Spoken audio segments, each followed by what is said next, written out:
إن الحمد لله نحمده ونستعينه ونستغفره نعوذ بالله من شرور أنفسنا ومن سيئات أعمالنا من يهده الله فلا مضل له ومن يضلل فلا هادي له وأشهد أن لا إله إلا الله وحده لا شريك له وأشهد أن محمدا عبده ورسوله أما بعد يا أيها الذين آمنوا اتقوا الله حق تقاته ولا تموتن إلا وأنتم مسلمون يا أيها الناس اتقوا ربكم الذي خلقكم من نفس واحدة وخلق منها زوجها وبث منهما رجالا كثيرا ونساء واتقوا الله الذي تساءلون به والأرحام إن الله كان عليكم رقيبا يا أيها الذين آمنوا اتقوا الله وقولوا قولا سديدا يصلح لكم أعمالكم ويغفر لكم ذنوبكم ومن يطع الله ورسوله فقد فاز فوزا عظيما فإن أصدق الحديث كتاب الله وخير الهدي هدي محمد صلى الله عليه وسلم وشر الأمور محدثاتها وكل محدثة بدعة وكل بدعة ضلالة وكل ضلالة في النار. அன்பிற்குரிய என் அருமை சகோதரர்களே, தாய்மார்களே, சகோதரிகளே, அஸ்ஸலாமு அலைக்கும் வரஹ்மத்துல்லாஹி வபரகாத்துஹு. இன்றைய நமது மார்க்க வகுப்பின் தலைப்பாக நபித்தோழர்கள் கேட்ட அழகிய கேள்விகள். அன்பிற்குரிய நறுமை சகோதரர்களே, அலி பின் அபி தாலிப் ரலியல்லாஹு அன்ஹு அவர்கள் குறிப்பிடுகிறார்கள், அல்லாஹ் மீது சத்தியமிட்டு சொல்கிறார்கள், அல் குர்ஆனில் எந்த ஒரு வசனம் அருளப்பெற்றாலும் அந்த வசனம் யாருடைய விஷயத்தில் எங்கு அருளப்பெற்றது என்ற அந்த அறிவை, இல்மை நான் பெற்றுக்கொண்டேன். அதை நான் கேள்வி கேட்பதன் மூலமாக கேள்வி கேட்டு நான் அதை பற்றி நன்றாக விளங்கி இவ்வாறு அல் குர்ஆனுடைய இல்மை கற்றுக்கொண்டேன் என்று சொல்கிறார்கள்.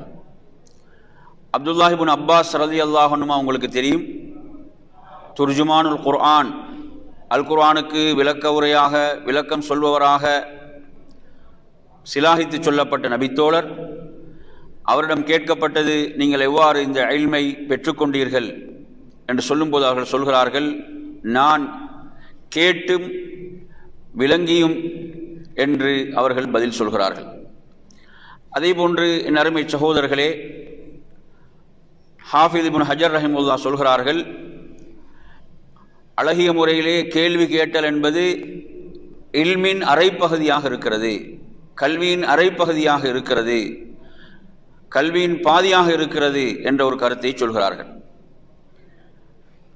அதேபோன்று நீங்கள் பார்க்கலாம், ஹதீஸு ஜிப்ரீல் என்று பிரபலமான ஹதீஸ். ஜிப்ரீல் அலைஹிஸ்ஸலாம் அவர்கள் அல்லாஹ்வின் தூதரிடம் பல கேள்விகளை கேட்டார்கள். அந்த ஹதீஸிலே நீங்கள் பார்க்கலாம், நபி அவர்கள் அதை இல்ம் என்று தான் சொல்கிறார்கள். உங்களுடைய தீனை உங்களுக்கு கற்றுத்தருவதற்காக ஜிப்ரீல் வந்தார் அலைஹிஸ்ஸலாம். எனவே இங்கு அந்த இல்ம் கற்பித்தல் முறை எப்படி இருந்ததென்றால், பல கேள்விகளை அவர்கள் என்ன செய்தாங்க, அல்லாஹ்வுடைய தூதரிடம் கேட்டார்கள். அதே போன்ற நறுமை சகோதரர்களே, நபித்தோழர்கள் அல்லாஹ்வின் தூதரிடம் ஒரு கேள்வியை அவர்கள் கேட்பார்களாக இருந்தால் அவர்களுடைய அந்த நல்ல நீயத், ஹுஸ்னுன் நிய்யா அங்கு காணப்பட்டது. உண்மையில் மார்க்கத்தை தெரிந்து கொள்வதற்காக அவர்கள் கேட்டார்கள். அல்லாஹ்வுடைய தூதரிடம் மார்க்கத்தை கேட்டு அதை செயல்படுத்த வேண்டும் என்ற உயரிய நோக்கில் அவர்கள் கேள்வி கேட்டார்கள். அப்துல்லாஹ் இப்னு அப்பாஸ் ரலியல்லாஹு அன்ஹு சொல்கிறார்கள், அதாவது பயனுள்ள கேள்விகளை கேட்கக்கூடிய விஷயத்தில் நான் நபித்தோழர்களை போன்று வேறு யாரையும் பார்க்கவில்லை என்று சொல்கிறார்கள். அப்படியாக என் அருமை சகோதரர்களே, அழகிய முறையிலே நபித்தோழர்கள் கேள்வி கேட்டு மார்க்கத்தை கற்றுக்கொண்டார்கள். இதில் மிக பிரதானமான விஷயம்தான் நீயத். கேள்வி கேட்பவருடைய நீயத் என்பது மிக பிரதானமானது. கேள்வி கேட்பதற்கு முன்னால் அவர் தன்னிடம் கேட்டுக்கொள்ள வேண்டும், நான் ஏன் இந்த கேள்வியை கேட்கிறேன் எனக்கு முன்னால் உள்ள ஆலிமுடைய அறிவை பரிசீலிப்பதற்கா, அல்லது மக்களுக்கு மத்தியில் நான் என்னை முன்னிலைப்படுத்துவதற்கா, மக்கள் என்னை ஒரு அறிவாளி, இவருக்கு மார்க்கம் தெரியும் என்று சொல்ல வேண்டும் என்பதற்கா, அல்லது உண்மையில் மார்க்கத்தை தெரிந்து அதை கற்று அதன்படி செயல்பட வேண்டும் என்பதற்கா? நாங்கள் ஒவ்வொருவரும் நமது கேள்வி நல்ல ஒரு நீயத்தில் நமது கேள்வி வெளிப்படும் போது நிச்சயமாக அதில் பரக்கத்து செய்யப்படுவோம், அந்த இல்மில் பரக்கத்து செய்யப்படும். அப்படி இல்லாத வேறு எண்ணங்கள் வந்துவிடுமாக இருந்தால் நிச்சயமாக அதில் பரக்கத்து செய்யப்பட மாட்டாது. இதை நாம் நன்றாக விளங்கிக் கொள்ள வேண்டும். இப்ப நீயத் என்பது அனைத்துக்கும் அவசியம். எப்படி இபாதத்துக்கு, தொழுகைக்கு, மற்ற வணக்கங்களுக்கு நீயத் அவசியமோ, அதே போன்று நாங்க ஒரு கேள்வியை கேட்கும் போதும் நமது நீயத்தை பரிசீலித்துக் கொள்ள வேண்டும். நான் ஏன் இந்த கேள்வியை கேட்கிறேன்?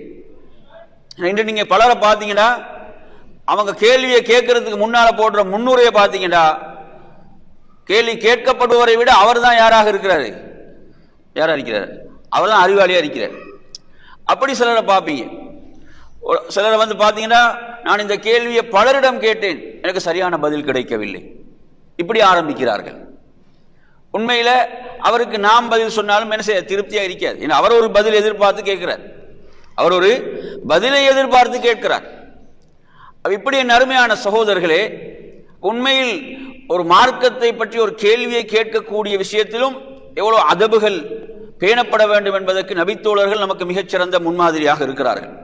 எனவே இன்றைய நமது இந்த தலைப்புல என் அருமையான சகோதரர்களே, நபித்தோழர்கள் அல்லாஹ்வின் தூதரிடம் கேட்ட அந்த கேள்விகள், அதில் நமக்குள்ள முன்மாதிரிகள், எப்படியான முன்மாதிரிகள் அதில் இருக்கிறது என்றது ஒரு முக்கியமான ஒரு பகுதி.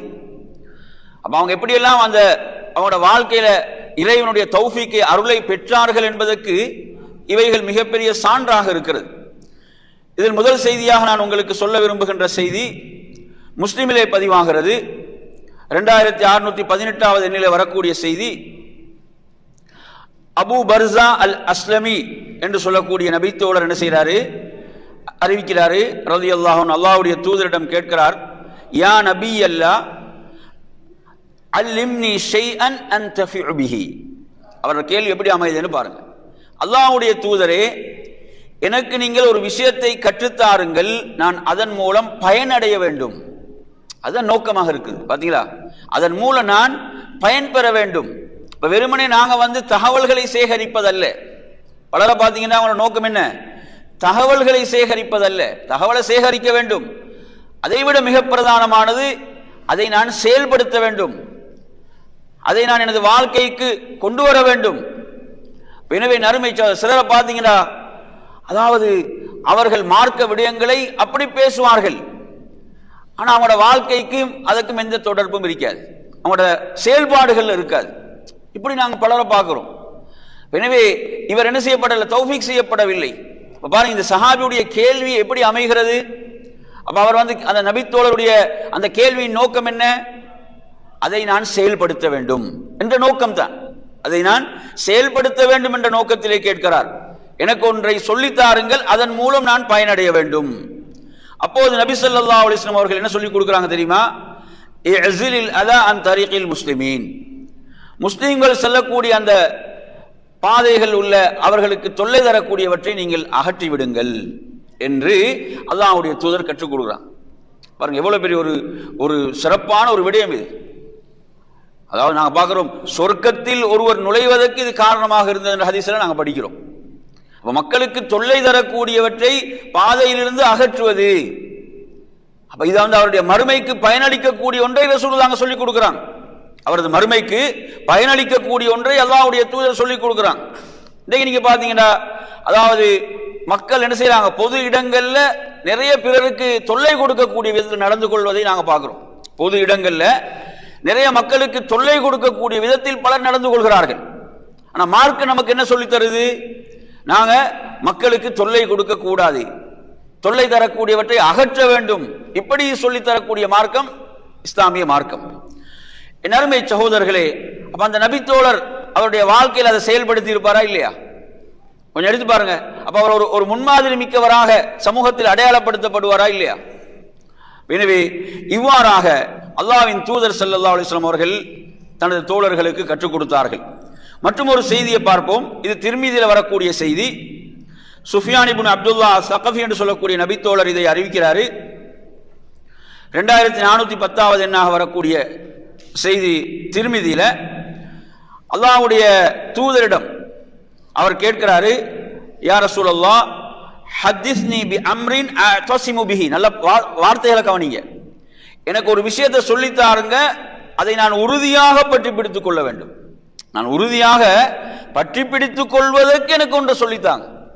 இங்கெல்லாம் நீங்க எதை கவனிக்கணும் என்றால், அந்த கேள்வி கேட்பவருடைய நீயத், இதுதான் மிக முக்கியமானது. இது மிக முக்கியமான ஒரு பகுதி. இது பலரும் கவனிக்காத ஒரு பகுதி. என்ன அவருடைய நோக்கம் என்ன என்று சொன்னால், அதை நான் எனது வாழ்க்கையில் உறுதியாக செயல்படுத்த வேண்டும், உறுதியாக கடைபிடிக்க வேண்டும். அப்படி ஒன்றை எனக்கு சொல்லித்தாருங்கள் யா ரசூலல்லாஹ் என்று கேட்கிறார். என் அருமையான சகோதரர்களே, அப்ப நாம் இந்த பண்பை நமக்குள் வளர்த்துக் கொள்ள வேண்டும். நாங்கள் மார்க்கத்தை கற்றுக்கொள்ளும் போதும், மார்க்க விடயங்களை கேட்கும் போதும் நம்மை நாம் முன்னிலைப்படுத்துவது நோக்கம் அல்ல, எனக்கு இது தெரியும் என்பது அல்ல. அதாவது நான் மார்க்கத்தை கற்று செயல்படுத்த வேண்டும் என்ற அந்த உன்னதமான நோக்கம் நமக்குள் இருக்கு. நாங்கள் எவ்வளவுதான் மார்க்கத்தை கற்றுவிட்டாலும் அது நமக்குள் பணிவை தான் என்ன செய்யணும், அதிகப்படுத்திக் கொண்டே இருக்க வேண்டும். மாறாக பெருமை நமக்குள்ள வந்துடக்கூடாது. இன்னைக்கு நிறைய பேரை பார்த்தீங்கன்னா என்ன செய்யுது, அவன நிலைகள், அதாவது பெருமை வெளிப்படுவதை பார்க்கிறோம். மார்க்கத்தை நாங்கள் கற்றுக்கொள்ள எனக்கு எல்லாம் தெரியும் என்ற மாதிரியான ஒரு மனோநிலை வந்துவிடக்கூடாது. பணிவுதான் நமக்குள் அதிகரிக்க வேண்டும். எனவே அருமையான சகோதரர்களே, அந்த தோழர் அல்லாஹ்வுடைய தூதரிடம் இப்படி கேட்கும் போது அல்லாஹ்வுடைய தூதர் சொல்கிறார்கள், குல் ரப்பி அல்லாஹ் சும்மஸ்தகீம். சொன்ன விஷயம் என்ன?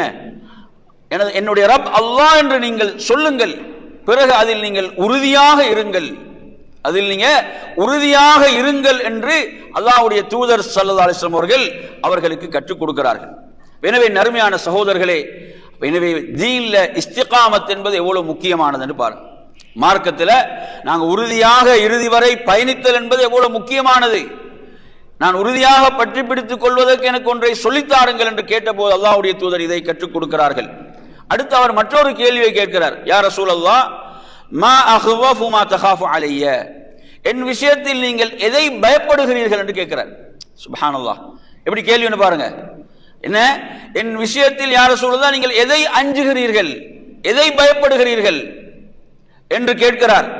அல்லாஹ்வுடைய தூதர் என்ன செய்கிறார் என்று சொன்னால், தனது நாவை பிடித்து காட்டி சொல்கிறார்கள், இதைத்தான் பயப்படுகிறேன். நாவுடைய விஷயம், நாவுடைய உண்மையில் நாங்கள் பயப்படுறோமா? காலையில் எழுந்ததிலிருந்து இரவு தூங்கும் வரை எவ்வளோ பேசுகிறோம், அப்படித்தானே? எவ்வளோ எல்லாம் பேசுகிறோம், வாய்க்கு வாரதெல்லாம் பேசுகிறோம்.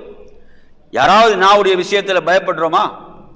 கேட்கிறார் அந்த தோழர், எந்த விஷயத்தில் யார சொல்ல பயப்படுறீங்க எனது விஷயத்தில் என்று கேட்கும் போது ரசூலுல்லாஹ் நாவை பிடித்து காட்டுகிறார்கள் என்று சொன்னாலே, அருமை சகோதரர்களே, உண்மையில் நாவுடைய விஷயத்தில் நானும் நீங்களும் அல்லாஹ்வை பயப்படுகிறோமா? விட்டு அள்ளி வீசுறோம் இல்லையா?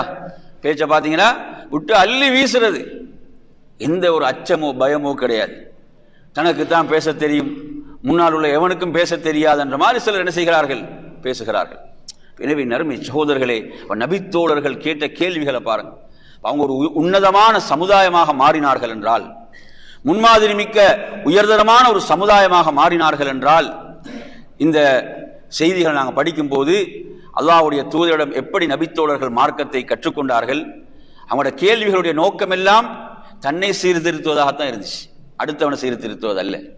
நபித்தோழர்களுடைய கேள்விகளை நீங்க எடுத்து படிச்சு பாருங்க, தன்னை சீர்திருத்துவது, தன்னை மாற்றிக்கொள்வது என்பதுதான். அந்த தோழர் பிறருடைய விஷயத்தில் நீங்க எதை பயப்படுறீங்கன்னா கேட்கிறாங்க. எப்படி கேட்கிறாங்க? என் விஷயத்தில் யார் சொன்னீங்க எதை பயப்படுறீங்க அப்படிதான் கேட்கிறாங்க. இன்னைக்கு நாங்க பார்த்தா என்ன சொல்றோம், இன்னைக்கு பயான் அவருக்கு தான், உடுவெல்லாம் நல்லா கொடுக்கப்பட்டுச்சு, பயான் முழுக்க அவருக்கு தான். இல்லை அவர், இவர் யாரு, இவர் பெர்ஃபெக்ட், இவருக்கு எந்த குறையும் கிடையாது, அப்படிதான் நினைச்சு கொண்டிருக்கிறோம் நாங்கள் ஒவ்வொருவரும்.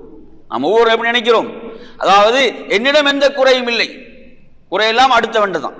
எனவே அருமையான சகோதரர்களே, இப்படியான அற்புதமான செய்திகள். அடுத்த ஒரு செய்தியை பார்ப்போம். இது அபூதாவுதுல இடம்பெறக்கூடிய ஒரு செய்தி. இந்த செய்தியை பொறுத்தவரையில அதாவது அறிவிக்கக்கூடிய ராவி யாருன்னு பார்த்தீங்கன்னா, மாலிக் இப்னு ரபியா அஸ்-சாயிதி ரலியல்லாஹு அன்ஹு அறிவிக்கிறார்கள். ஒரு மனிதர் அல்லாஹ்வுடைய தூதரிடம் வருகிறார். அல்லாஹுடைய தூதரிடம் வந்து பாருங்க எப்படியான கேள்விகள் எல்லாம் கேட்டாங்க.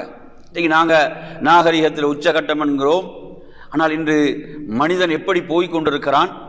அன்று எப்படியான கேள்விகளை அவர்கள் கேட்டார்கள். கிராமப்புற மக்கள் அல்லாஹ்வுடைய தூதரிடம் வந்து கேட்ட கேள்விகளை பாருங்க. அவர் வந்து கேட்கிறாரு, அதாவது என் அருமை அல்லாஹ்வுடைய தூதரிடம், யா ரசூலல்லாஹ், எனது பெற்றோருக்கு நான் செய்ய வேண்டிய கடமைகள் ஏதாவது எஞ்சி இருக்கிறதா? அவங்களோட மௌத்துக்கு பிறகு எனது பெற்றோர்கள் மரணித்து விட்டார்கள். எனது பெற்றோருடைய மௌத்துக்கு பிறகு நான் அவர்களுக்கு செய்ய வேண்டிய ஏதாவது கடமைகள் எஞ்சி இருக்கிறதா? இன்னைக்கு பாத்தீங்கன்னா உயிரோடு இருக்கும் போதே என்ன செய்கிறான் இல்ல, அவர்களை கவனிக்காத நிலையில் பலர் இருக்கிறார்கள். அவர் கேட்கிறார், மௌத்துக்கு பிறகு நான் அவர்களுக்கு செய்ய வேண்டிய ஏதாவது கடமைகள் இருக்கிறதா யா ரசூலல்லாஹ் என்று கேட்கிறார். அல்லாஹ்வுடைய தூதர் ஸல்லல்லாஹு அலைஹி வஸல்லம் அவர்கள் ஆம் என்று சொல்லிவிட்டு சொல்கிறார்கள், அஸ்ஸலாத்து அலைஹிமா. முதல் விஷயம் சொல்றாங்க, அதாவது அவர்களுக்காக நீங்க பிரார்த்திப்பது. ஸலா என்றால் என்ன? துஆ.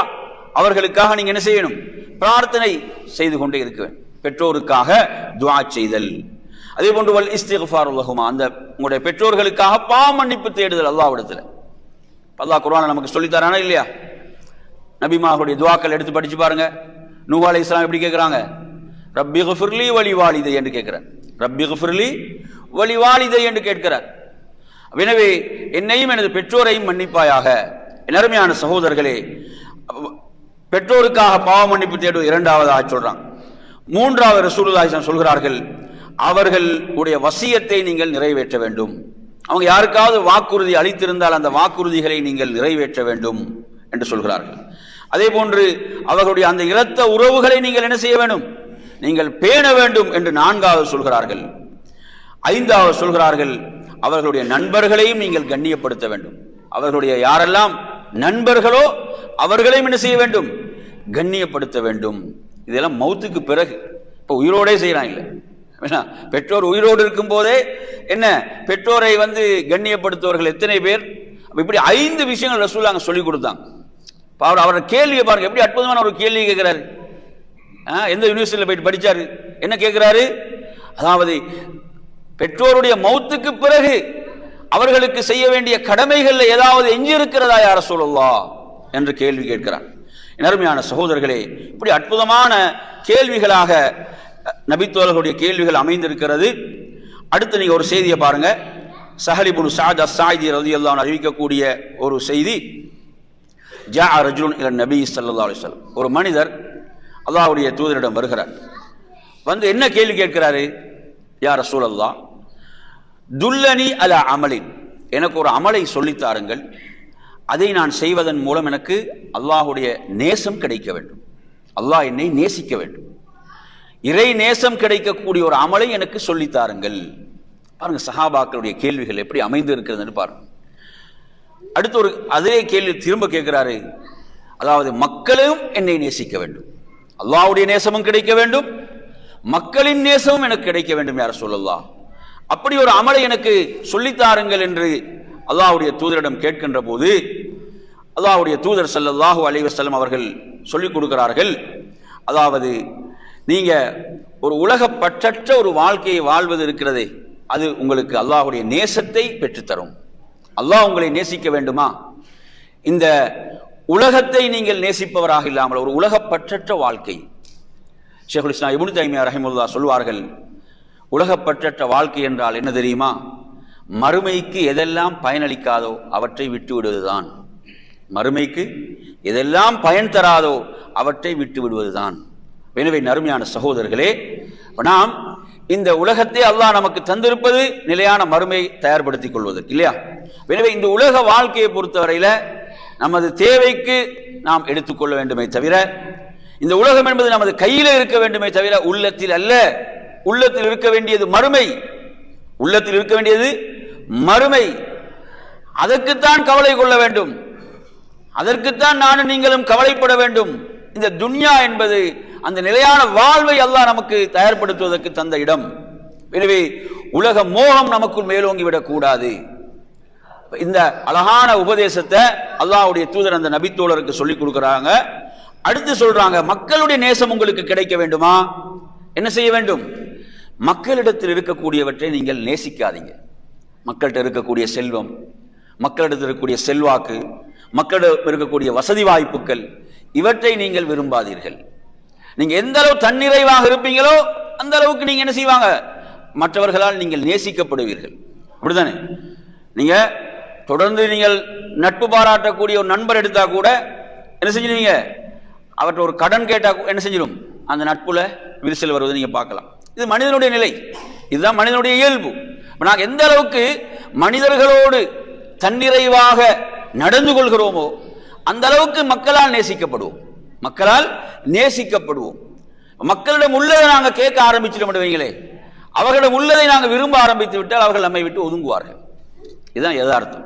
இது அல்லாஹ்வுடைய தூதர் ஸல்லல்லாஹு அலைஹி வஸல்லம் அவர்கள் அந்த தோழருக்கு கற்றுக் கொடுக்குறாங்கன்றது நாங்கள் இந்த செய்தியில பார்க்கிறோம். எனவே இது இப்னு மாஜாவில் இடம்பெறக்கூடிய ஒரு செய்தியாக இந்த செய்தி இடம்பெறுகிறது. ஷேக் நாசருத்தீன் அல்பானி ரஹிமஹுல்லாஹ் அவர்கள் இதை சஹீஹ் என்று சொல்கிறார்கள். அருமையான சகோதரர்களே, மற்றும் ஒரு செய்தியை பாருங்க.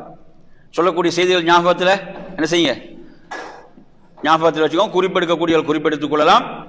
ஒரு மனிதர் அல்லாஹ்வுடைய தூதரிடம் வருகிறார். இந்த செய்தியை நீங்க இப்னு மாஜால 3381 பார்க்கலாம். அல்லாஹ்வுடைய தூதரிடம் வந்து யா ரசூலல்லாஹ் அல்லிம்னி வ அவுஜிஸ் என்று சொல்றார். எனக்கு ஒரு விஷயத்தை மிக ரத்தின சுருக்கமாக சொல்லித்தாங்க. என்ன, அதாவது ஆழமான ஒரு பொருளுள்ள அப்படியான ஒரு விடயத்தை எனக்கு நீங்க என்ன செய்யுங்க, மிக சுருக்கமாக சொல்லித்தாருங்கள் என்று அல்லாஹ்வுடைய தூதரிடம் கேட்கிறார். அல்லாஹ்வின் தூதர் ஸல்லல்லாஹு அலைஹி வஸல்லம் சொல்கிறார்கள், இதா கும்த ஃபீ ஸலாத்திக், நீங்க உங்களோட தொழுகைக்காக நின்றால், உங்களோட தொழுகைக்காக நீங்கள் நின்றால், ஃபஸல்லி ஸலாத்தன் முஅத்தி, முஅத்தினா என்னது, அனைத்தையும் நாங்கள் வழி அனுப்பி விடுவது. அப்ப என்னென்ன, தொழுகையில தொடர்பு யாரோட தான், ரப்போட தான், வேற எதுவும் இல்லை, வேற எதுவும் கிடையாது. உள்ளம் என்ன செய்வது, படைத்த ரப்போடு தொடர்பாக வேண்டும், மற்ற அனைத்து சிந்தனைகளையும் விட்டுவிட வேண்டும் என்ற ஒரு விளக்கத்தை இந்த வார்த்தைக்கு அறிஞர்கள் சொல்வார்கள். மற்றும் ஒரு விளக்கத்தை இதுக்கு என்ன அறிஞர்கள் சொல்கிறார்கள் என்று சொன்னால், அதாவது இது எனது இறுதி தொழுகை, இது எனது இறுதி தொழுகை என்று நீர் தொழுகையிலே நிற்பீராக, அடுத்த ஒரு தொழுகை நான் தொழுவேனா என்று எனக்கு தெரியாது, இது எனது கடைசி தொழுகை, இறுதி தொழுகை என்று நீர் தொழுகையிலே நிற்பீராக என்று அல்லாஹ்வுடைய தூதர் ஸல்லல்லாஹு அலைஹி வஸல்லம் அவர்கள் அந்த தோழருக்கு சொல்லிக் கொடுக்கிறாங்க. அருமையான சகோதரர்களே, நாங்க தொழுகையில உள்ளச்சத்தை ஏற்படுத்துவதற்கு எவ்வளவு நாங்க போராடுகிறோம். அதாவது நமது உலக சிந்தனைகள் நமக்குள் மேலோங்கி விட்ட காரணத்தால் ஒரு 5-10 நிமிஷம் தொழுகையை கூட நமக்கு என்ன செய்ய முடியதில்லை, அந்த ஒரு முழு ஈடுபாட்டோடு ஒரு தொழ முடியாத நிலையில் இருக்கிறோம் இல்லையா? கொஞ்சம் நினைச்சு பாருங்க, ஒவ்வொரு தன்னுடைய தொழுகையை பற்றி கொஞ்சம் நினைத்து பாருங்கள், தொழுகையுடைய நிலை என்ன. எனவே அருமையான சகோதரர்களே, அப்ப அல்லாஹ்வுடைய தூதர் ஸல்லல்லாஹு அலைஹி வஸல்லம் அவர்கள் சொல்கிறார்கள், தொழுகைக்கு வருகிறாயா, அனைத்தையும் வெளியில வைத்துட்டு வா, முழுமையாக உனது தொடர்பை யாரோடு ஏற்படுத்து, படைத்த ரப்போடு ஏற்படுத்து என்பதை சொல்லித் தருகிறார்கள். அதே போன்று வலா தகல்லம் பிகலாமின் தஅததிரு மின்ஹு, இரண்டாவது உபதேசம் நல்லா கவனிங்க. இரண்டாவது சொல்லிக் கொடுக்குறாங்க, நீங்க எப்படியான வார்த்தையை பேசக்கூடாதுண்டா, பேசிவிட்டு போய் திரும்ப மன்னிப்பு கேட்கிற மாதிரியான வார்த்தையை பேச என்ன செய்யாதீங்க, பேசாது. இப்படி சொல்லிட்டேன் மன்னிச்சிடுங்க, இப்படி வார்த்தை வந்துட்டு இந்த மாதிரியான வார்த்தைகளை பேச வேண்டாம். போய் மறுபடியும் நீங்க என்ன செய்ய வேண்டும் அவர்கள்ட்ட, அதாவது மன்னிப்பு கேட்க வேண்டிய அமைப்பில் உள்ள வார்த்தைகளை பேச வேண்டாம். பாத்தீங்க, அப்ப இவ்வளவு நுணுக்கமாக பேச சொல்றாங்க ரசூலுல்லாஹ், இவ்வளவு நுணுக்கமாக வார்த்தைகளை வெளிப்படுத்துமாறு சொல்லித் தருகிறார்கள் இந்த செய்தியில. அடுத்து மூன்றாவது சொல்கிறார்கள், அதாவது வஜ்மில் யஅஸ் அம்மா ஃபி ஐதின் நாஸ், மக்களுடைய கையில் இருப்பதை பற்றி நீங்க என்ன செய்யாதீங்க, ஆசை கொள்ளாதீங்க. அவர்கிட்ட அப்படி இருக்குது, இவர் இப்படி வசதியோடு வாழ்றாரு, இவ்வளவு ஆடம்பரமாக வாழ்கிறார், இவ்வளவு வசதி வாய்ப்புகள், இத்தனை வாகங்கள், இப்படி எல்லாம் வாழ்றாரே, இவைகளை நீங்க என்ன செய்யாதீங்க, இவைகளை நீங்கள் பார்த்து பேராசை கொள்ளக்கூடிய விடயத்தை விட்டு விடுங்கள். அல்லாஹ் எனக்கு தந்திருக்கிறான் அல்ஹம்துலில்லாஹ், அதை கொண்டு தன்னிறைவோடு வாழ்வது எவ்வளவு அற்புதமான வழிகாட்டல். இன்றைக்கு நீங்க நிறைய பேரை பாத்தீங்கன்னா ஏன் உள்ள நிம்மதியை இழக்கிறான்னு பாத்தீங்கன்னா பேராசை. அவனுக்கு வசதி இருக்குது, அதுல அவன் வாழ்ந்துட்டு போனான்னா எந்த பிரச்சனையும் கிடையாது. என்ன பார்க்கிறான், எதிர் வீட்டை பார்க்கிறான், பக்கத்து வீட்டை பார்க்கிறான், அவனை பார்க்கிறான், இவனை பார்க்கிறான், அவன் அவ்வளவு வசதியோடு இருக்கிறான் சொல்லி என்ன செய்கிறான், உள்ள நிம்மதியையும் இழக்கிறான், பேராசை கொள்கிறான், வட்டிக்கு அடிமையாகிறான். ஊழல், மோசடி, இப்படி பல விடயங்கள்ல போய்விடக்கூடிய நிலைகளை எல்லாம் பார்க்கிறோம். எனவே நறுமையான சகோதரர்களே, இந்த செய்தி எவ்வளவு அற்புதமான செய்தி. 3 உபதேசங்கள் அல்லாஹ்வுடைய தூதர் ஸல்லல்லாஹு அலைஹி வஸல்லம் அவர்கள் இந்த செய்தியிலே குறிப்பிடுவதை பார்க்கின்றோம். அடுத்து பாருங்க, மற்றும் ஒரு அழகான ஒரு செய்தி. இந்த செய்தியை பொறுத்தவரையில இந்த செய்தி எங்கு இடம்பெறுகிறது அப்படின்னு பார்த்தீங்கன்னு சொன்னா, முஸ்லிம்ல இடம்பெறக்கூடிய ஒரு செய்தி. ஜாபிர் ரலியல்லாஹு அன்ஹு அறிவிக்கிறான், ஒரு மனிதர் அல்லாஹ்வுடைய தூதரிடம் கேட்கிறார்கள், யா ரசூலல்லாஹ், மல் மூஜிபதான் என்ற ஒரு கேள்வி கேட்கிறார். மல் மூஜிபதான், எவ்வளவு அற்புதமான கேள்விகள் நபித்தோடைய வாயில் வெளிப்படுதுன்னு பாருங்க. அதாவது கடமையாக்கக்கூடிய இரண்டும் என்ன என்று கேட்கிறார். கடமையாக்கக்கூடிய இரண்டும் என்ன என்று கேள்வி கேட்கிறார். அப்போது அல்லாஹ்வுடைய தூதர் சொல்கிறார்கள், மன் மாத லா யுஷ்ரிக் பில்லாஹி ஷைஅன் தஹலல் ஜன்னah, யார் அல்லாஹ்வுக்கு எதையும் இணையாக்காமல் ஷிர்க் செய்யாமல் மரணிக்கிறாரோ அவருக்கு சொர்க்கம் கடமை.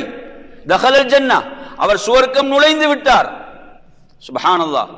பாருங்க, அதாவது ஷிர்க் செய்யாத நிலையில் எவன் மரணிக்கிறானோ அவன் தௌஹீதில், ஏகத்துவத்தில் மரணிக்கிறான், தௌஹீதில் மரணிக்கிறான்.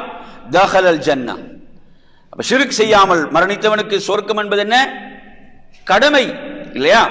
அடுத்து சொல்றாங்க, வமன் மாத யுஷ்ரிக் பில்லாஹி ஷைஅன் தஹலன் நார், எவன் ஷிர்க் செய்த நிலையில் மரணிக்கிறானோ அவன் பெரும் பெரும் மலைகளை போன்ற நன்மைகளை கொண்டு வந்தாலும் எந்த பயனும் கிடையாது.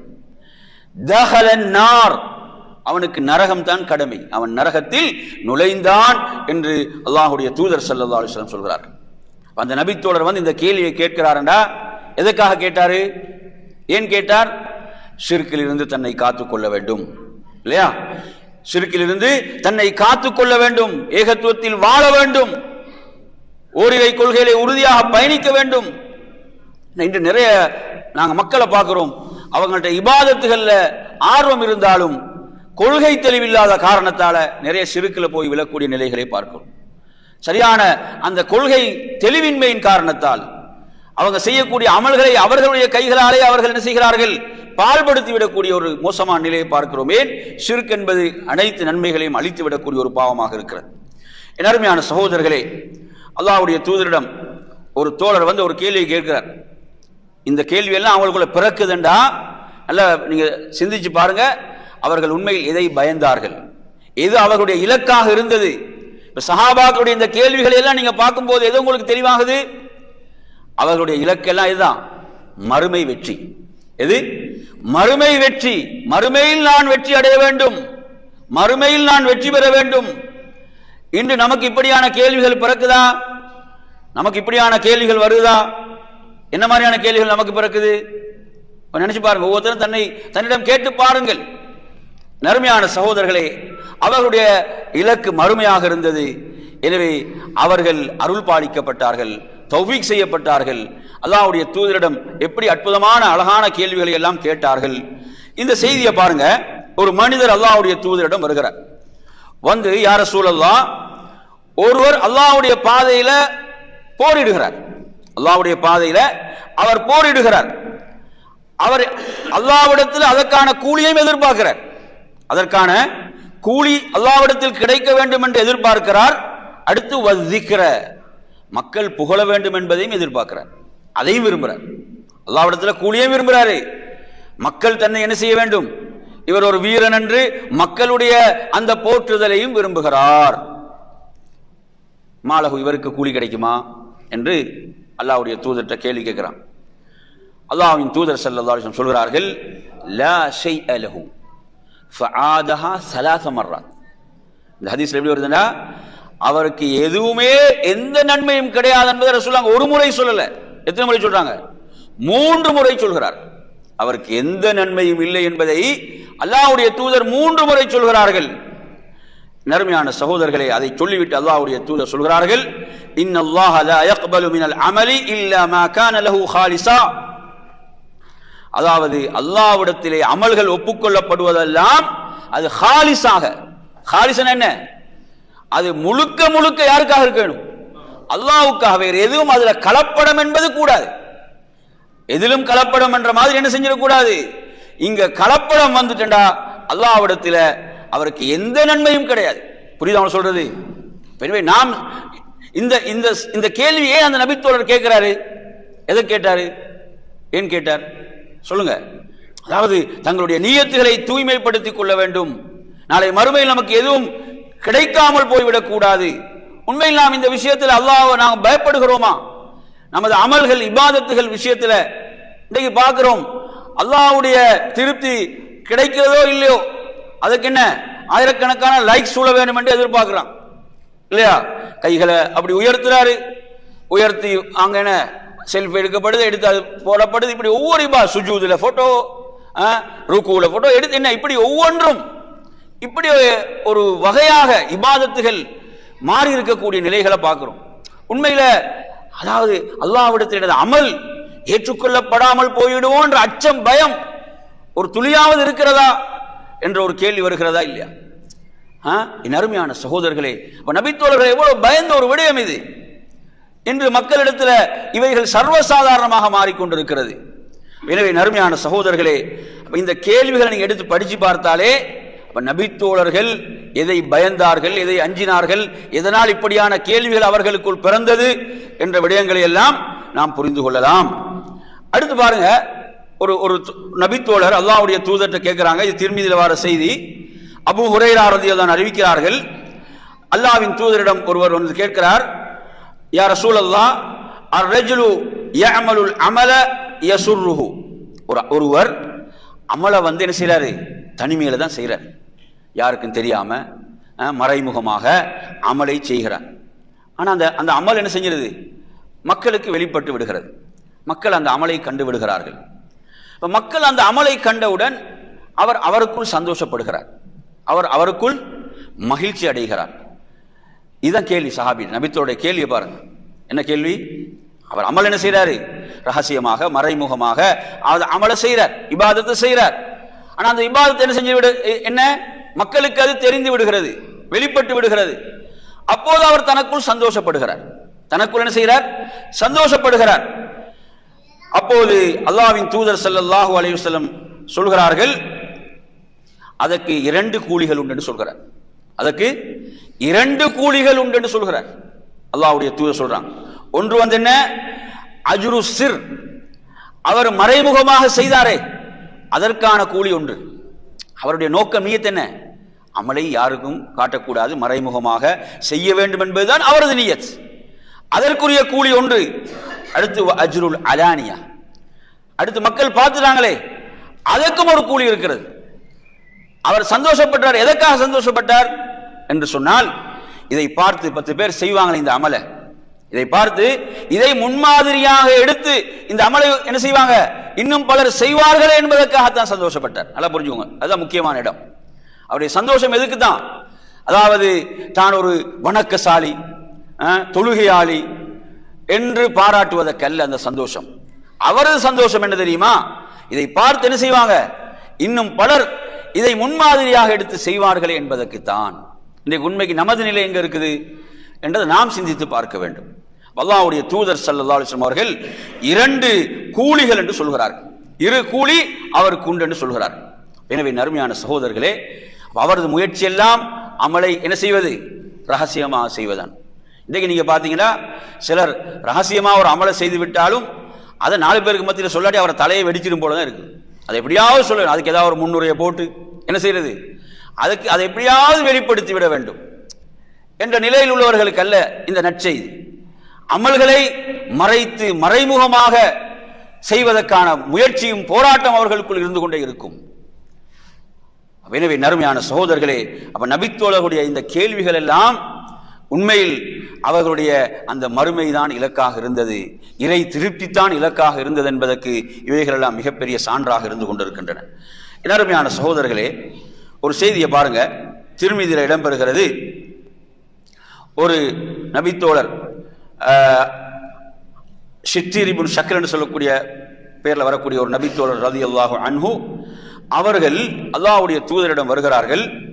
அல்லாஹ்வுடைய தூதரிடம் வந்து சொல்கிறார்கள், யா ரசூலல்லாஹ், அல்லிம்னி தஅவுதன் அத்தஅவது பிஹி, எனக்கு பாதுகாப்பு தேடுவதற்காக சில வார்த்தைகளை கற்றுத்தாருங்கள், பாதுகாப்பு தேடுவதற்காக சில வார்த்தைகளை கற்றுத்தாருங்கள் என்று அவர் அல்லாஹ்வுடைய தூதரிடம் கேட்கிறார். எனவே நறுமையான சகோதரர்களே, நாம் பாதுகாப்பு தேட வேண்டியதெல்லாம் படைத்த ரப்பிடம், அல்லாஹ்விடம். தட்டுகளிடமோ தாயத்திடமோ அல்லது அங்குமிங்கும் புதைத்தோ அல்ல. இந்த ஷிர்கான வழிமுறைகளை நாம் விட்டுவிட வேண்டும். நாம் பாதுகாப்பை பெற வேண்டியது, தேட வேண்டியது படைத்த ரப்பிடம். நபித்தோழர் இவ்வாறு வந்து கேட்டவுடன் அல்லாஹ்வின் தூதர் ஸல்லல்லாஹு அலைஹி வஸல்லம் அவர்கள் அவரது கையை அப்படி பற்றி பிடிக்கிறாங்க. அவர் சொல்றார், எனது கையை ரசூலுல்லாஹ் அப்படி பிடித்து கொண்டார்கள். பிடித்து கொண்டு அல்லாஹ்வுடைய தூதர் சொல்றாங்க, குல், சொல் என்று சொல்லி எனக்கு கற்றுத் தந்தார்கள். அல்லாஹும்ம இன்னி அஊது பிக மின் ஷர்ரி ஸம்இ, இப்படி கற்றுக் கொடுக்குறாங்க. அல்லாஹும்ம இன்னி அஊது பிக மின் ஷர்ரி ஸம்இ வ மின் ஷர்ரி பஸரி வ மின் ஷர்ரி லிசானி வ மின் ஷர்ரி மனியி என்று அல்லாஹ்வின் தூதர் ஸல்லல்லாஹு அலைஹி வஸல்லம் அவர்கள் 4 விடயங்களை விட்டு பாதுகாப்பு தேடுமாறு கற்றுக் கொடுக்குறாங்க. அதுல முதல் விடயம் என்னன்னு பாருங்க, அல்லாஹும்ம இன்னி அஊது பிக மின் ஷர்ரி ஸம்இ. அப்ப இந்த நமது செவிப்புலன்கள், இதனுடைய ஷர்ரை விட்டும் நான் உன்னிடம் பாதுகாப்பு தேடுகிறேன். அப்ப அல்லாஹ் நமக்கு தந்த இந்த அருள் நாளை மறுமையில் விசாரணைக்கு உட்படுத்தப்படுமா இல்லையா? குர்ஆன்ல நீங்க பல வசனங்களை பார்க்கலாம். இன்ன ஸம்அ வல் பஸர வல் ஃபுஆத குல்லு உலாயிக கான அன்ஹு மஸ்ஊலா. இது அல்லாஹ் குறிப்பிட்டே சொல்கிறான், ஸம்ஐயும் பஸரையும் ஃபுஆதையும். எனவே அல்லாஹ்வுடைய தூதர் ஸல்லல்லாஹு அலைஹி வஸல்லம் கற்றுக் கொடுக்கிறார்கள், எனது இந்த செவிகளின் ஷர்ரை விட்டு நான் உன்னிடம் பாதுகாப்பு தேடுகிறேன். என்ன, யாரை பற்றியாவது பேசினா காதை கூர்மையாக்குறது, அப்படியே இல்லையா? 2 பேர் என்ன செய்யறாங்க, அடுத்தவனை பத்தி பேச்சா இங்க பேசினாலும் காது அங்கதான் இருக்குது. அப்ப இது ஷர், இது காதுகளுடைய ஷர். இது அப்ப இதை விட்டு பாதுகாப்பு தேடுறாங்க. பாதுகாப்பு தேடுமா ரசூலுல்லாஹ் சொல்றாங்க. எனவே எவைகள் நமக்கு கேட்பதற்கு அனுமதி இல்லையோ நாம் அவற்றை கேட்க கூடாது இல்லையா? இந்த காதுகளுக்கு அல்லாஹ் எவைகளை கேட்க கூடாது என்று தடை விதித்து இருக்கிறான். சிலரை பார்த்தீங்கன்னா என்ன சொல்றாங்க, இசையை கேட்காம எனக்கு தூக்கமே போகாது, இசையை கேட்டுக்கொண்டு தான், என்னது ஹெட்போன் அடிச்சுட்டு இசையை கேட்டுக்கொண்டு தான் தூங்கினாதான் தூக்கம் வருது என்று சொல்லக்கூடியவர்கள் இருக்கிறார்கள். எனவே இது காதுடைய ஷர், இதை அல்லாஹ் தடுத்து இருக்கிறான், ஹராமாக்கி இருக்கிறான். எனவே நறுமையான சகோதரர்களே, இப்படி எதெல்லாம் இந்த காதுகளால் கேட்கக்கூடாத ஷர்றுகளோ அதிலிருந்து நாம் அல்லாஹ்விடத்தில் பாதுகாப்பு தேடுவதோடு நமது காதுகள் நாம் என்ன செய்ய வேண்டும், நாம் பேணிக் கொள்ள வேண்டும். அல்லாஹும்ம இன்னி அஊது பிக மின் ஷர்ரி ஸம்இ. அடுத்து என்ன, வ மின் ஷர்ரி பஸரி, பார்வையுடைய ஷர் இல்லையா? பார்வை என்பது, பார்வை செவி என்பது எல்லாம் தான் என்னது, உள்ளத்துக்கு போகக்கூடிய ஊடகங்கள், அப்படித்தானே? உள்ளத்துக்கு போய் உள்ளத்தை வந்து தூய்மைப்படுத்தக்கூடியது. நல்லது போனுச்சுன்னா உள்ளத்தை தூய்மைப்படுத்தும், தீமைகள் போனுச்சுன்னா உள்ளத்தை என்ன செய்யும், அது கெடுத்து விடும். எனவே நறுமையான சகோதரர்களே, நாம் எதை நமது கண்களுக்கு அனுமதிக்கிறோம், எமது செவிகளுக்கு நாம் எதை அனுமதிக்கிறோம் என்ற கேள்வி இருக்கிறது நமக்கு முன்னால. எனவே நமது நஃப்ஸை நாம் தூய்மையாக வைத்துக் கொள்ள வேண்டுமா, நமது கண்களுக்கு நாம் நல்லதைத்தான் அனுமதிக்க வேண்டும், நமது காதுகளுக்கு நல்லதைத்தான் அனுமதிக்க வேண்டும். அன்பிற்குரிய நறுமையான சகோதரர்களே, பார்வை என்பது தாழ்த்தப்பட வேண்டும், பார்வை என்பது தாழ்த்தப்பட வேண்டும். அந்த பார்வையுடைய ஷர்ரை விட்டு நான் பாதுகாப்பு தேடுகிறேன். எனவே நறுமையான சகோதரர்களே, அடுத்து சொல்றாங்க வ மின் ஷர்ரி லிசானி, எனது நாவுடைய ஷர்ரை விட்டு உன்னிடம் பாதுகாப்பு தேடுகிறேன். நாம் சிந்திக்க வேண்டும், காலையில் நாம் எழுந்தது முதல் இரவில் தூங்கும் வரை நாம் பேசக்கூடிய வார்த்தைகள் ஒவ்வொன்றும் உண்மையில் நாளை மறுமையில் நமக்கு சாதகமாக வருமா அல்லது பாதகமாக வருமா? அது நன்மையின் தராசில் வைக்கப்படுமா அல்லது தீமையின் தராசில் வைக்கப்படுமா? நாம் சிந்திக்க வேண்டும். அந்த நாவுடைய ஷர். அடுத்து வ மின் ஷர்ரி மனி என்று சொன்னால், அதாவது தனது மறை உறுப்புடைய ஷர், அந்த விபச்சாரத்தை விட்டு பாதுகாப்பு தேடுவது. இப்படி ரசூலுல்லாஹ் ஒரு அற்புதமான துஆவை சொல்லி கொடுத்தார்கள். அந்த நபி தோழர் வந்து கேட்கிறார் அல்லாஹ்வுடைய தூதரிடம், யா ரசூலல்லாஹ், நான் பாதுகாப்பு தேடுவதற்கு சில வார்த்தைகளை சொல்லித்தாங்க. எனவே நறுமையான சகோதரர்களே, அப்ப இந்த உறுப்புகள் எல்லாம் என்ன செய்யும், பாவங்கள் பிரதானமாக சம்பந்தப்படக்கூடிய இடங்கள், இவைகள் பாதுகாக்கப்பட்டு விட்டால் அந்த மனிதன் தூய்மையாகி விடுவான், அவனது உள்ளம் தூய்மையாகிவிடும், அவனது உள்ளம் பரிசுத்தமாகிவிடும். எனவே அந்த அடிப்படையில் அருமையான சகோதரர்களே, அல்லாஹ்வுடைய தூதர் ஸல்லல்லாஹு அலைஹி வஸல்லம் நபித்தோழர்களை வந்து கேட்ட அற்புதமான இவ்வாறான கேள்விகள். மற்றொரு கேள்வியை பாருங்க. யா ரசூலல்லாஹ், ஒருவர் வருகிறார், அல்லாஹ்வுடைய தூதரிடம். வரக்கூடியவர் வேறு யாரும் அல்ல, அப்பாஸ் இப்னு அப்துல் முத்தலிப் ரலியல்லாஹு அன்ஹு வருகிறார்கள். அப்பாஸ் இப்னு அப்துல் முத்தலிப் ரலியல்லாஹு அன்ஹு வருகிறார்கள் அல்லாஹ்வுடைய தூதரிடம். வந்து யா ரசூலல்லாஹ் அல்லிம்னி ஷைஅன் அஸ்அலுல்லாஹ், அல்லாஹ்விடத்தில் கேட்பதற்கு எனக்கு சில வார்த்தைகளை கற்றுத்தாருங்கள், அல்லாஹ்விடத்தில் கேட்பதற்கு பிரார்த்திப்பதற்கு சில வார்த்தைகளை எனக்கு சொல்லித்தாருங்கள் யா ரசூலல்லாஹ் என்று கேட்கிறார்கள். அருமையான சகோதரர்களே, அரபு மொழி தெரியாதவர்கள் அல்ல, என்ன செய்யலாம், தாராளமாக கேட்கலாம், கேட்டு தெரிந்து கேட்கலாம். ஆனால் யார்கிட்ட? அல்லாஹ்வுடைய தூதர்கிட்ட வந்து மார்க்கத்தை கற்றுக்கொள்கிறார்கள். அல்லாஹ்வுடைய தூதரிடம் வந்து மார்க்கத்தை கற்றுக்கொள்கிறார்கள், கேட்கிறார்கள். எனவே நறுமையான சகோதரர்களே, இப்படி ஹதீஸ்கள்ல வந்த துஆக்களை நாம் எந்த அளவு ஆர்வத்தோடு கற்றுக்கொள்கிறோம், எந்த அளவு நமது வாழ்வில் செயல்படுத்துகிறோம் என்ற ஒரு கேள்வி நமக்கு முன்னால் இருக்கிறது இல்லையா? அல்லாஹ்வுடைய தூதர் ஸல்லல்லாஹு அலைஹி வஸல்லம் சொல்கிறார்கள், சலில்லாஹ அல் ஆஃபியா, நீங்கள் அல்லாஹ்விடத்தில் ஆஃபியத்தை கேளுங்கள். எதை கேளுங்க? ஆஃபியத்தை கேளுங்கள். நறுமையான சகோதரர்களே, ஆஃபியத் என்ற வார்த்தையை பொறுத்தவரையில நமது வாழ்க்கையுடைய சகல விதமான ஈடேற்றங்களையும் குறிக்கக்கூடிய வார்த்தை. நமது இந்த உலக வாழ்க்கை, கபருடைய வாழ்க்கை, மறுமை வாழ்க்கை, அனைத்தினுடைய ஈடேற்றத்தையும் கேட்கக்கூடிய ஒரு அற்புதமான வார்த்தை தான் ஆஃபியா என்பது.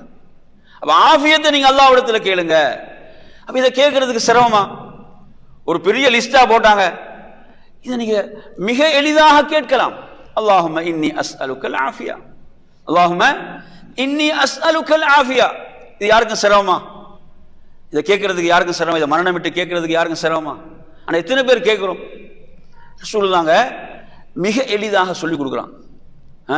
ஒரு 2-3 பக்கத்துக்காக துஆவை சொல்லிக் கொடுக்குறாங்க இல்லை, அதாவது அனைவருக்கும் மிக எளிதாக இதை கேட்கலாம். அல்லாஹும்ம இன்னி அஸ்அலுக்கல் ஆஃபியா, அல்லாஹும்ம இன்னி அஸ்அலுக்கல் ஆஃபியா. கேளுங்க, தொடர்ந்து கேளுங்க. இது வந்து வாழ்க்கையுடைய எல்லா விதமான ஈடேற்றங்களையும் உள்ளடக்கிய ஒரு அற்புதமான துஆ இது. என் அருமை சகோதரர்களே, அப்பாஸ் இப்னு அப்துல் முத்தலிப் ரலியல்லாஹு சொல்கிறார்கள், சில நாட்கள் கழிகின்றன, நான் அல்லாஹ்வுடைய தூதரிடம் மறுபடியும் வந்து இதே கேள்வியை கேட்டேன். அல்லாஹ்வுடைய தூதரிடம் வந்து யா ரசூலல்லாஹ், அல்லாஹ்விடம் கேட்பதற்கு எனக்கு ஒரு துஆவை சொல்லித்தாருங்கள் என்று கேட்டேன். அப்போதும் அல்லாஹ்வுடைய தூதர் ஸல்லல்லாஹு அலைஹி வஸல்லம் அவர்கள் ஆஃபியத்தை கேட்குமாறு தான் சொல்லி தந்தார்கள். பாருங்க, எவ்வளவு முக்கியமான ஒரு துஆவாக இருக்கும் அது, எவ்வளவு முக்கியமான ஒரு துஆவாக அது இருக்கும். எனவே அல்லாஹ்வுடைய தூதர் ஸல்லல்லாஹு அலைஹி வஸல்லம் அவர்கள் ஈர் உலகம் துன்யா ஆகிராவுடைய ஆஃபியத்தை கேளுங்கள். அல்லாஹும்ம இன்னி அஸ்அலுக்கல் ஆஃபியா ஃபித் துன்யா வல் ஆகிரா, அல்லாஹும்ம இன்னி அஸ்அலுக்கல் ஆஃபியா ஃபித் துன்யா வல் ஆகிரா. எனவே நறுமையான சகோதரர்களே, இப்படியாக அல்லாஹ்வின் தூதர் ஸல்லல்லாஹு அலைஹி வஸல்லம் அவர்களிடத்தில் நபித்தோழர்கள் கேட்ட அற்புதமான கேள்விகள். ஒரு நபித்தோழர் வருகிறார், அல்லாஹ்வுடைய தூதரிடம் வந்து யா ரசூலல்லாஹ் கைஃப அகூலு ஹீன அஸ்அலு ரப்பி என்று கேட்கிறார். ஒரு கேள்வியை எப்படி கேட்கிறாரு?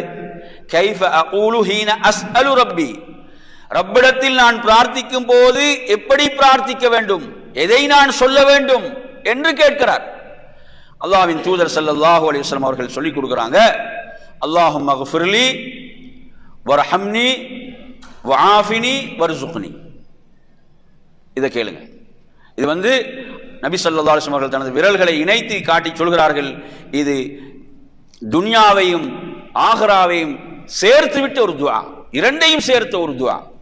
அல்லாஹும்ம ஃகிஃபிர்லி, யா அல்லாஹ் என்னை மன்னிப்பாயாக, வர்ஹம்னி எனக்கு ரஹ்மத் செய்வாயாக, வஆஃபினி எனக்கு ஆஃபியத்தை தருவாயாக, வர்ஸுக்னி எனக்கு ரிஸ்கை தருவாயாக என்ற இந்த துஆ, இந்த செய்தி முஸ்லிம் என்ற அந்த நூலிலே இடம்பெறுவதை நாம் பார்க்கின்றோம்.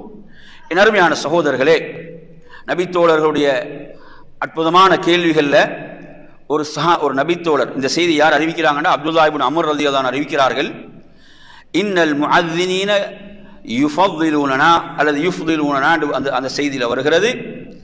என்ன கேட்குறாங்க? சஹாபாக்களுடைய கவலை எதுவாக இருந்துச்சுன்னு பாருங்க, நபித்தோழருடைய கவலை எதுவாக இருந்ததுன்னு பாருங்க. என்ன கேட்கிறார் கேள்வி? அதாவது அதான் சொல்லக்கூடிய முஅzzின்கள் எம்மை விட சிறப்பாகி விட்டார்களே, அதான் சொல்லக்கூடியவர்கள் முஅத்தின்கள் எம்மை விட சிறப்பை பெற்று விட்டார்களே யா ரசூலல்லாஹ். சஹாபாக்களுடைய கவலை எல்லாம் என்னதான்? மறுமையுடைய சிறப்பு, உயர்வு, மறுமையுடைய வெற்றி. அப்போது அல்லாஹ்வின் தூதர் ஸல்லல்லாஹு அலைஹி வஸல்லம் என்ன சொன்னாங்க? குல் கமா யகூலூன். இன்றைக்கு எங்கட சமுதாயத்தில் முஅத்தினுக்கு இருக்கக்கூடிய அந்தஸ்து என்ன? நமது ஊர்கள் எடுத்து பார்த்தீங்கன்னா அதான் சொல்லக்கூடிய முஅத்தினுக்கு என்ன அந்தஸ்தை கொடுத்திருக்கிறோம்? இப்ப சஹாபாக்களுடைய உள்ளத்தில் அவங்களுக்கு இருந்த அந்தஸ்து என்ன? சுப்ஹானல்லாஹ். ஒப்பிட்டு பாருங்க சமுதாயம். அவங்கள அந்த சமுதாயத்தில் எப்படி சொல்றாங்க? முஅத்தின்கள் எம்மை விட சிறப்படைந்து விட்டார்கள் யா ரசூலல்லாஹ். என் அருமை சகோதரர்களே, அப்போது அல்லாஹ்வின் தூதர் சொல்கிறார்கள், குல் கமா யகூலூன், அவர்கள் சொல்வதை போன்று நீங்களும் சொல்லுங்கள். சுப்ஹானல்லாஹ். எப்படி சொல்றாங்க? சிறப்பு வேணுமா? அந்த சிறப்பு நீங்களும் அடைந்து கொள்ள வேண்டுமா? குல் கமா யகூலூன், அவர்கள் சொல்வது போன்று நீங்களும் சொல்லுங்கள். ஃபஇதன் தஹைத ஃபஸல் துஅதா. சொல்றாங்க, நீங்க முறையாக அந்த முஅத்தின் சொல்வதற்கு பதில் சொல்லிவிட்டு நீங்க அல்லாஹ்விடத்தில் கேட்டால் உங்களுக்கு வழங்கப்படும். சுப்ஹானல்லாஹ். துஆ ஏற்றுக்கொள்ளப்படுற முக்கியமான ஒரு இடம் அது. ஃபஸல், கேளுங்கள், துஅதா, உங்களுக்கு என்ன செய்யப்படும்? கொடுக்கப்படும். எத்தனை பேர் இந்த இந்த அமலை, இந்த இடத்தை நாங்க கவனிச்சு எங்களோட வாழ்க்கையில செயல்படுத்துறோம்? அதான் சொல்லப்பட்டு கொண்டிருந்தாலும் அதுக்கு பதில் சொல்ல தயாரில்லை. அவன் செய்வாரு, அவர் ஒரு முக்கியமில்லாத வேலையில் இருந்தாலும் பதில் சொல்ல மாட்டார். அருமையான சகோதரர்களே, பாருங்க, அதானுக்கு பதில் சொல்வதனுடைய சிறப்பு இந்த ஹதீஸ் நமக்கு சொல்லித்தரு. அதற்கு பிறகு அவர் அல்லாஹ்விடத்தில் துஆ செய்தால் துஆ ஏற்றுக்கொள்ளப்படும். எனவே இந்த செய்தியை அபூதாவுதுல நீங்க 524வது எண்ணில் இந்த செய்தியை நீங்கள் பார்க்கலாம். அடுத்ததாக அருமையான சகோதரர்களே, நமது உரையினுடைய கடைசி பகுதி தான். அதாவது கேள்வி கேட்கின்ற போது சஹாபாக்கள் எப்படியான வார்த்தைகளை எல்லாம் பயன்படுத்தினாங்க என்றதுக்கு ஒரு முன்மாதிரியை பாருங்க. புகாரில இடம்பெறக்கூடிய செய்தி, அபூ ஹுரைரா ரலியல்லாஹு அன்ஹு அவர்கள் அல்லாஹ்வுடைய தூதர் ஸல்லல்லாஹு அலைஹி வஸல்லம் அவர்களிடம் கேட்கிறாங்க, எனது தாயும் தந்தையும் உங்களுக்கு அர்ப்பணமாகட்டும் யா ரசூலல்லாஹ். எனது தாயும் தந்தையும் உங்களுக்கு அர்ப்பணமாகட்டும் யா ரசூலல்லாஹ். நீங்கள் தக்பீர் கட்டியவுடன் ஒரு சிறிது நேரம் நீங்கள் அமைதியாக இருக்கின்றீர்கள். அந்த நேரத்தில் நீங்க எதை சொல்றீங்க யா ரசூலல்லாஹ்? இந்த கேள்வியை கேட்பதற்கு முன்னால அந்த அதப பாருங்க, ஒழுக்கத்தை பாருங்க. எனது தாயும் தந்தையும் உங்களுக்கு அர்ப்பணமாகட்டும். எனவே இந்த ஹதீஸ் நமக்கு சொல்லித்தரக்கூடிய முன்மாதிரி என்ன? நாம் ஒரு அறிஞரிடம் கேள்வி கேட்க போகிறோமா? பாரக்கல்லாஹு ஃபீக், அல்லாஹ் உங்களுக்கு பரக்கத்து செய்வானாக. அஹ்ஸனல்லாஹு இலைக், அல்லாஹ் உங்களுக்கு சிறந்ததை வழங்குவானாக. இப்படி துஆ செய்து விட்டு நாம் கேள்வி கேட்பது. சென்ற ஹஜ்ஜில கூட எனக்கு ஒரு அனுபவம் இதில் இருக்குது. அதாவது ஜாமியா இஸ்லாமியா மதீனாவிலிருந்து ஒருவர், ஒரு மிக பெரும் ஒரு அறிஞர், அவர் என்ன செய்கிறார்? ஹஜ்ஜுக்கு வந்தார். அவரிடம் ஒருவர் கேள்வி கேட்பதற்கு முன்னால் அஹ்ஸனல்லாஹு இலைக் என்று ஆரம்பித்தார் கேள்வி. அதை அவர் பாராட்டினார். கேள்வி கேட்பதற்கு முன்னால் கேள்வி கேட்பவருக்கு துஆ செய்து விட்டு என்ன செய்வது? கேள்வி ஆரம்பிப்பது. அப்ப இதெல்லாம் அது மார்க்கம் நமக்கு சொல்லித்தரக்கூடிய உயர்ந்த பண்புகளாக இவைகள் இருக்கின்றன. அப்ப அந்த நபித்தோழர் அபூ ஹுரைரா ரலியல்லாஹு அன்ஹு பாருங்க, சுப்ஹானல்லாஹ், இதை அவங்க எங்கு கற்றார்கள்? யாரிடம் கற்றார்கள்? அல்லாஹ்வுடைய தூதரிடம் தான் இதை கற்றார்கள், இல்லையா? எனது தாயும் தந்தையும் உங்களுக்கு அர்ப்பணமாகட்டும் யா ரசூலல்லாஹ் என்றுதான் கேள்வி ஆரம்பிக்கிறார். எனவே நறுமையான சகோதரர்களே, இப்படியாக நபித்தோழர்கள் தங்களுடைய கேள்விகளை அமைத்துக் கொண்டார்கள் என்ற இந்த உன்னதமான பண்பை நாம் பார்க்கின்றோம்.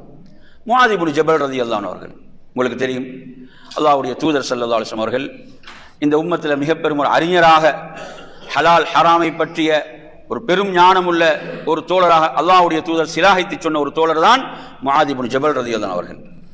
ஒரு முறை அல்லாஹ்வுடைய தூதரோடு ஒரு பயணத்தில் இருக்கிறாங்க. பயணத்தில் இருக்கும்போது அந்த சந்தர்ப்பத்தை பயன்படுத்த வேண்டும், அல்லாஹ்வுடைய தூதரிடம் கேட்டுவிட வேண்டும். அருமையான சகோதரர்களே, இன்றைக்கு நமக்கு யாராவது மார்க்க அறிஞர்கள் கிடைச்சாலும் நாங்கள் உலகத்தான் பேசிக் கொண்டிருக்கிறோம். இன்றைக்கு நமது நிலையை எடுத்து பார்த்தீங்கன்னா, நமக்கு யாராவது மார்க்க அறிஞர் கிடைச்சாலும் நாலு மார்க்க விஷயங்களை தெரிஞ்சுக்கொள்வோம் என்ற நமக்கு கிடையாது. அரசியலையும் உலக பிரச்சனைகளையும் இதுதான் பேசிக் கொண்டிருக்கிறோம். ஒரு அறிஞர் வந்திருக்கிறாரு, மார்க்கத்தை பற்றி நல்லா தெரிஞ்ச ஒருவர், இவட 4 மார்க்க விஷயங்களை கேட்டு தெரிஞ்சு கொள்வோமே என்று நினைக்கக்கூடிய எத்தனை பேர் இருக்கிறோம்? அங்கேயும் போய் என்னது இந்த சாதாரண விஷயங்களை தான் பேசிக் கொண்டிருக்கிறோம். எனவே நறுமையான இந்த ஃபிக்ஹ், இந்த விளக்கங்கள் நமக்கு தேவை. ஒரு சிறந்த அறிஞரா அவருடைய 4 மார்க்க விஷயங்களை தெரிந்து கொள்வோம், கற்றுக்கொள்வோம், அவரிடமிருந்து ஒரு நசீகத்தை பெற்றுக்கொள்வோம். பாருங்க, முஆத் இப்னு ஜபல் ரலியல்லாஹு அன்ஹு அவர்கள் அல்லாஹ்வுடைய தூதரோடு பயணிக்கின்ற போது அவசரமாக என்ன செய்றாங்க? ஒரு கேள்வியை கேட்கிறார்கள். எப்படி கேட்கிறாங்க? அக்பிர்னி பி அமலின் அமலுஹு யுத்கிலினி அல்லாஹு பிஹல் ஜன்னah. அல்லாஹ்வுடைய தூதரே, எனக்கு நீங்க ஒரு அமலை சொல்லித்தாங்க, அதை செய்வதன் மூலம் நான் சுவர்க்கம், அல்லாஹ் என்னை சுவனத்தில் நுழைவிக்க வேண்டும். அப்படி ஒரு அமலை சொல்லித்தாங்க. பாருங்க, சஹாபாக்கள் எப்படியெல்லாம் அந்த சந்தர்ப்பங்களை, வாய்ப்புகளை பயன்படுத்தினார்கள்.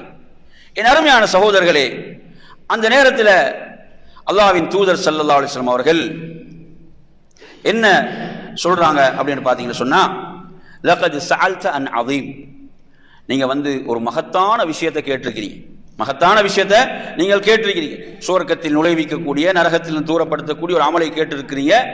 இது ஒரு மகத்தான விஷயம். அப்ப பதில சொல்றதுக்கு முன்னால ரசூலுல்லாஹ் என்ன செய்றாங்க? அதனுடைய முக்கியத்துவத்தை உணர்த்துறாங்க. உணர்த்தி விட்டு சொல்கிறார்கள், வ இன்னஹு லயஸீருன் அலா மன் யஸ்ஸரஹு அல்லாஹு அலைஹி. இது முக்கியமான விஷயம். அல்லாஹ் உண்மையில் யாருக்கு இதை எளிதாக்கினானோ அவர்களுக்கு எளிதுதான். இப்ப நாங்க நம்மிடம் ஒரு கேள்வி இப்ப என்ன கேட்கணும்? உண்மையில் நமக்கு சொர்க்கத்துடைய அமல்கள் தான் எளிதாக்கப்பட்டிருக்குதா, சிரமமாக்கப்பட்டிருக்குதா? சுபோக்கு எழும்புறது சிரமமா, எளிதா? எப்படி இருக்குது? நறுமையான சோதனை. அல்லாஹ்வுடைய தூதர் என்ன சொல்றாங்க? அதாவது அல்லாஹ் உண்மையில் யாருக்கு எளிதாக்கினானோ அவர்களுக்கு இது எளிதுதான். இது நாம் ஒவ்வொருவரும் நம்மை ஒரு பரிசீலனை செய்ய வேண்டிய இடம். அதாவது உண்மையில் நமக்கு இபாதத்துகள் எளிதாகத்தான் இருக்கிறதா, ஆர்வத்தோடு தான் அமல்களை செய்கிறோமா என்ற கேள்வி. உண்மையில் பாவங்கள் தான் எதற்கு காரணம்? அமல்கள் வெறுப்பாகுவதற்கும் அமல்கள் சுமையாக மாறுவதற்கும் காரணம் பாவங்கள் தான். பாவங்களுக்கு நாம் தௌபா செய்து விட்டால் அது நிச்சயமாக எளிதாக்கப்படும். இந்த முன்னூரை ரசூலாங்க சொல்லிட்டு தான் அடுத்து சொல்றாங்க, தஅபுதுல்லாஹ லா துஷ்ரிக் பிஹி ஷைஆ. சொர்க்கத்துக்கு போக வேணுமா? அல்லாஹ்வை நீங்கள் வணங்க வேண்டும், அல்லாஹ்வுக்கு எதையும் இணையாக்காமல், ஷிர்க் செய்யாமல் தான் முக்கியமான விஷயம். எனவே இபாதத்தை நாங்கள் அல்லாஹ்வுக்கு இபாதத்தை செய்வோம். நாங்கள் அவுலியாவையும் போய் அவர்கிட்டையும் கேட்போம், அவருக்கும் அறுத்து கொடுப்போம் என்று சொன்னால் இது இங்க என்ன? இதுல வரமாட்டார். தஅபுதுல்லாஹ லா துஷ்ரிக் பிஹி ஷைஆ. அல்லாஹ்வை வணங்க வேண்டும், அவனுக்கு எதையும் இணையாக்காமல். அடுத்து என்ன? வ துகீமுஸ் ஸலா, தொழுகையை நிலைநாட்டுங்கள். வ துஉதிஸ் ஸகா, ஜகாத்தை கொடுத்து வாருங்கள். வ தஸூம், நோன்பை ரமலான் மாதம் நோன்பிருங்கள். வ தஹுஜ்ஜுல் பைத், அந்த வீட்டை நீங்கள் ஹஜ் செய்யுங்கள் என்று ரசூலுல்லாஹி ஸல்லல்லாஹு அலைஹி அவர்கள் இவ்வளவு விஷயங்களை தான் சொல்லிக் கொடுத்தாங்க இந்த செய்தியில.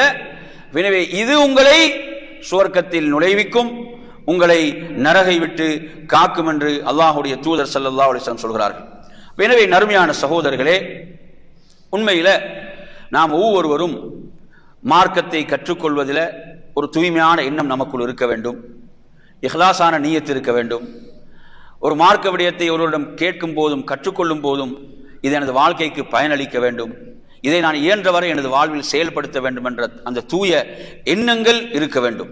அந்த தூய எண்ணங்களோடு நாம் என்ன செய்ய வேண்டும்? நாம் மார்க்க விடயங்களை கற்றுக்கொள்ள வேண்டும்.